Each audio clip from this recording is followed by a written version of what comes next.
Bon, je vais vous laisser d'abord suivre la vidéo de Franco. Et après ça, on se reprend pour un petit commentaire. Mes projecteurs, bonjour, bonsoir. Voilà, et grand frère Francis Ngannou. J'espère qu'on a regardé le combat de choc, le combat des titans hier ensemble. J'espère que tu as vu un peu quelques techniques de cette nouvelle discipline que tu es en train de vouloir embrasser, ou bien que tu es en train d'embrasser. Alors, pour les Camerounais qui ne savent pas, on n'a pas trop communiqué malheureusement. Je m'excuse aussi à ce champion qui a sauvé l'honneur du 237 hier. Avec bravo. Alors hier, c'était le combat de notre frère camerounais, Kevin Lele. Voilà, Kevin Lele Sadio. Il combattait hier avec l'Italien de Carolines. On n'a pas communiqué vraiment. Et le gars nous a servi vraiment quelque chose de waouh. Un combat de 30 minutes. Et il gagne par KO au 8e round. Bravo encore champion. Pour ceux qui disent que quel est le rôle des influenceurs, vous voyez, voilà un combat qui est passé inaperçu. Moi-même, je n'étais pas trop au courant. C'est vrai que je savais qu'il y avait 3 combats, mais le 3e combat, je ne savais pas que c'était un Camerounais. Donc je n'ai pas pris le temps vraiment de bien étudier ce combat. C'est hier, quand j'allume la télé, tu vois, on parle d'un Camerounais, je vois la CATV Sport qui diffuse. Je profite pour dire merci à la CATV Sport cette fois-ci pour tout ce que vous avez fait. Nous avez présenté tous les combats de nos frères continentaux. Vraiment, bravo la CATV. C'est ce qu'on vous demandait la fois passée. Hein. Et c'est tout. Vous voyez que c'était beau. Grâce à vous, tous les Camerounais ont vécu en live tous les 3 combats. Il faut rappeler que le 7, c'était le combat de Cédric Ndombé. Le 8, c'était le combat de Francis Ngannou. Et le 9, c'était le combat de Kevin Lele. Kevin Lele est un champion, mon frère. C'est hier que j'ai découvert ce monsieur qui a un charisme et il est bien parti pour être le champion mondial.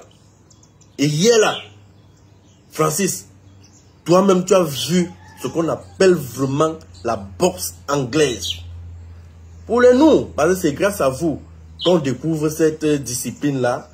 C'est une discipline qu'on ne parlait pas trop au Cameroun, la boxe anglaise. On savait que c'était les choses des Blancs. Quand on regardait aussi, parfois on se disait que c'était le trucage. C'est parce que nos frères africains s'intéressent beaucoup de cette discipline que nous-mêmes on ouvre les yeux. On vous dit merci de nous faire découvrir cette discipline. Yeah, champion Ngannou, je crois que tu as vu qu'il y avait beaucoup, que tu as encore beaucoup à apprendre. Un combat très serré. Pour ceux qui n'ont pas regardé ce combat, je vous invite vraiment à regarder ce combat. Yo la team, vous allez bien, j'espère. Ici le charismatique El Maestro la fille. Vraiment les Camerounais, vraiment très changeants. Hein. Très changeants. Ce matin, je tombe sur une vidéo de Franco le Mignon qui félicite Lele qui a gagné son combat hier. Et pourtant, ce gars, avant de combattre, personne n'a fait sa propagande. C'est comme ça qu'ils ont commencé avec Ngannou. Ngannou, quand il commence ses premiers combats de MMA, il perdait, personne ne le gérait. Quand il commence à terrasser les gens là-bas, c'est là où les gars ont commencé à parler de lui. Et ils ont commencé à lui donner l'amour qu'ils sont en train de réclamer aujourd'hui, que l'énergie, ils ont donné l'énergie, les partis chez Antal Biya. Quand Ngannou tape son premier combat en MMA, personne de vous ne le publiait, personne de vous ne prenait ces images. Ne voulait même propulser l'image de Ngannou sur Internet.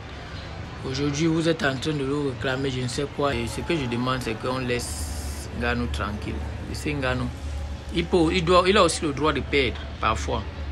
Il s'est égaré peut-être, mais il a le droit de perdre. Et je vous demande, vous n'avez pas l'obligation de forcer les gens à avoir vos opinions. Voilà.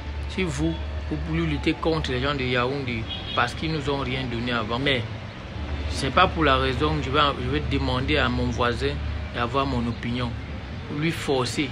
De telle sorte que quand il fait un échec, je me réjouis de ça. Parce qu'il n'est pas de mon côté. Ça ne se fait pas. Laissez les gens. Si vous ne pouvez pas donner la force à quelqu'un, si vous ne pouvez pas soutenir quelqu'un pour rien, vous laissez. Voilà. C'est un peu choquant. Ouais, mais c'est pitoyable. Il dit ne pas avoir connu le gars avant. Alors que peut-être 4 jours avant, et encore plus hier, quand Gano a perdu, les gens ont publié ses photos, ses vidéos. Mais personne n'a fait de commentaires là-dessus pour lui donner la force avant le match. Parce que les gens guettaient comme ça derrière qu'il perd d'abord pour qu'on sabote. Pour qu'on ne dise rien, puisqu'il n'est pas habitué dans nos mœurs. Mais comme il a gagné, tout le monde l'a soulevé. Depuis que Takam combat ici, depuis, fait la même boxe. Comme il ne gagne pas les combats, le Congolais là, il a gagné Takam la dernière fois ici. Personne n'a fait le commentaire, personne ne lui a même d'abord fait les vidéos de soutien.